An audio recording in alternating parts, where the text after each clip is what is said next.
ما تيجي نكمل مع بعض يا دكاترة بقى. هنا قراءة الأعداد الكبيرة. طب ازاي هنعرف دلوقتي نقرأ الأعداد الكبيرة؟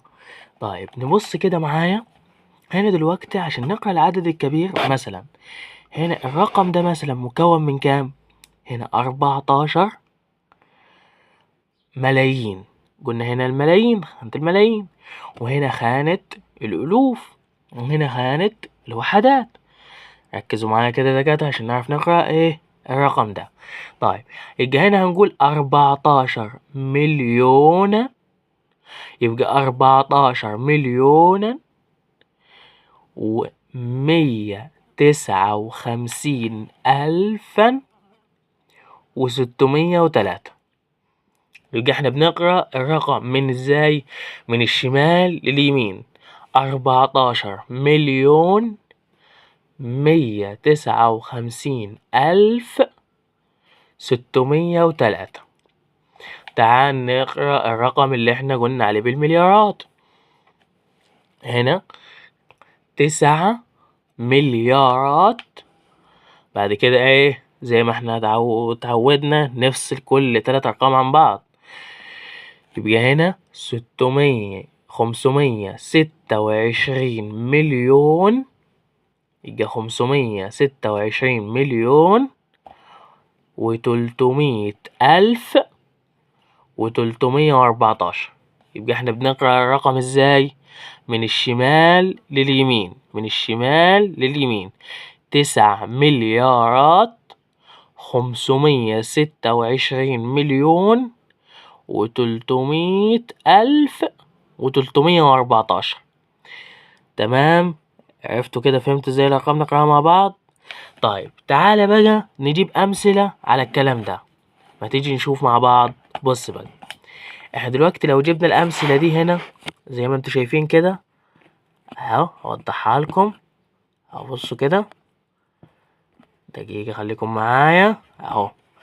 لو جينا هنا على الأمثال دي هنبص هنا كده اهو مع بعض كده على الأمثال اللي فوق دي. مثلا لو جينا هنا مع بعض اهو، هنا جينا مع بعض هنا المثل ده هنا ايه؟ اكتب القيمة المكانية وقيمة الرقم الملون. يعني هنا هنعرف القيمة المكانية وقيمة الرقم. يعني كمثال بسيط، لو احنا دلوقتي قلنا القيمة المكانية هم عاوزين لرقم الملون، يعني هنا معانا رقم 7، ده قيمته المكانية كام؟ تعال نبدأ. احنا بنقرأ هنا شمال واليمين، يعني ده في خانة الملايين، خانة الألوف، خانة الوحدات. طب خانة الوحدات ده في خانة ايه؟ الألوف. طب عرفنا ان ده في خانة الألوف.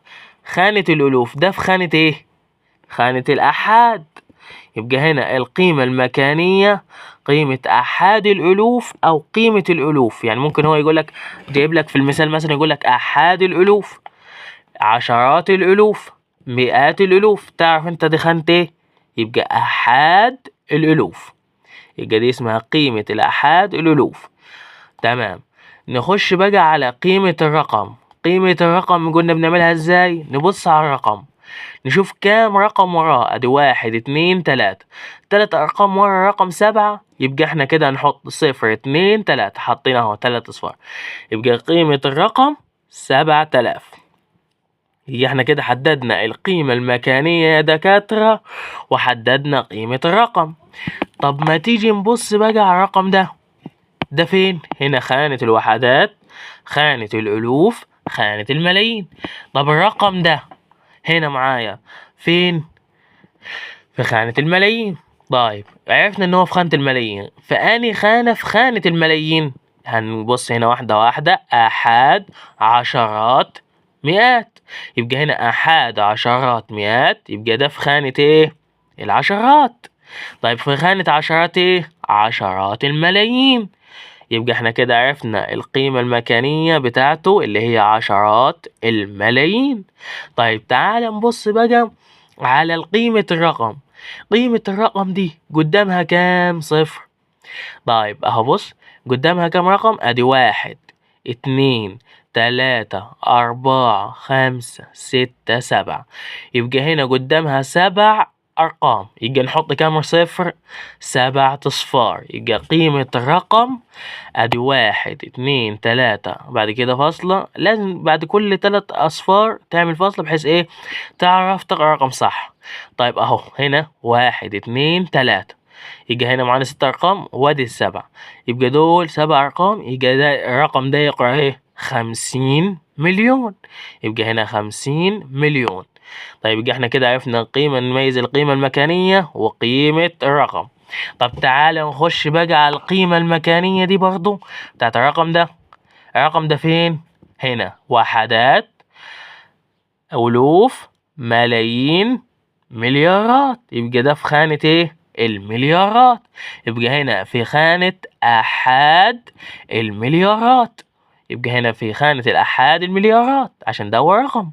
طيب قيمة الرقم قدامه كام رقم؟ 1 2 3 4 5 6 7 8 9. يبقى احنا قدامه 9 أرقام هنحط مكانها قيمة الرقم كام؟ 9 أصفار. يبقى ده يقرأ الرقم كام؟ يقرأ الرقم كده كام؟ كده شايفين كويس؟ 9 مليارات. يبقى احنا كده عرفنا ان قيمة الرقم 9 مليارات. طيب ما تيجي نخش بقى على بعض نكمل مثال تاني. نبص على المثال ده. طيب المثال ده بقى كام؟ هنا 25. يجي هنا خانة الملايين، خانة الألوف، خانة الوحدات. هنقرأ أول حاجة هنا عشان نعرف نقرأ رقم 25 ايه؟ يجي نحط هنا 25. نحط هنا 25 مع بعض. 25 مليون. يبقى هنا 25 مليون.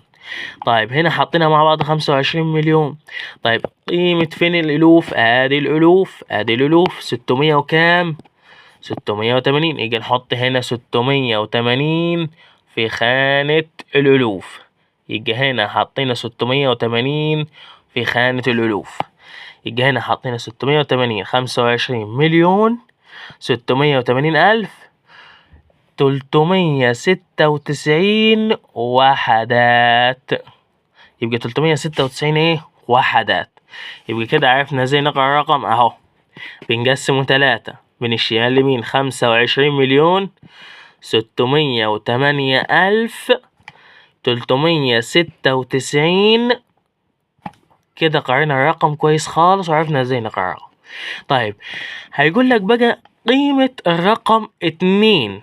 ادي بص ندور على رقم 2. ادي رقم 2. طيب في خانات مئات الملايين. مئات الملايين. يعني هنا قيمة الرقم، بص ده قالك عاوز قيمة الرقم مش القيمة المكانية. يبقى احنا بنميز قيمة الرقم 2 في خانة مئات الملايين.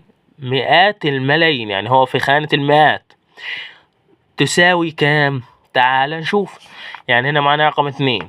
نحط نعد الأرقام 1 2 3 4 5 6 7. يبقى هنا يبقى معانا كام رقم؟ 7 أرقام. يبقى 1 2 3 4 5 6 7. 7 أرقام. يبقى هنحط رقم 2 زي ما انتوا كده شايفين 2 ونحط قدامها ادي اهو. بص هنعمل 1 هنا. يبقى هنا نخش كده اهو 1 2 3 ونيجي فاصل 1 2 3. يبقى هنا قدامنا كام رقم؟ 7 أرقام. يبقى ده كام؟ 20 مليون. يبقى قيمة الرقم تساوي كام؟ 20 مليون.